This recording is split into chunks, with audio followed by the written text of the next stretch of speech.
அனைவருக்கும் வணக்கம். நம்ம இந்த வீடியோவில் எதை பற்றி பார்க்க போகிறோம்னா 10th இங்கிலீஷில் கொஸ்டின் நம்பர் 12, அதாவது ப்ரீபொசிஷனை பற்றி பார்க்க போகிறோம். இந்த ப்ரீபொசிஷனுக்காக ஒரு 20 கொஸ்டின் மாடலாக கொடுத்துருக்குறேன். இந்த 20 கொஸ்டினும் டிஃப்ரெண்ட் ஆன்சர் வரக்கூடியது.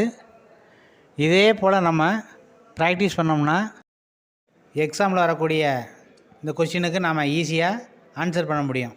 இதுக்கெல்லாம் ஆன்சரை ட்ரை பண்ணுங்கள். உங்களுடைய ஆன்சரை கமெண்ட் பாக்ஸில் போடுங்க. நன்றி, வணக்கம்.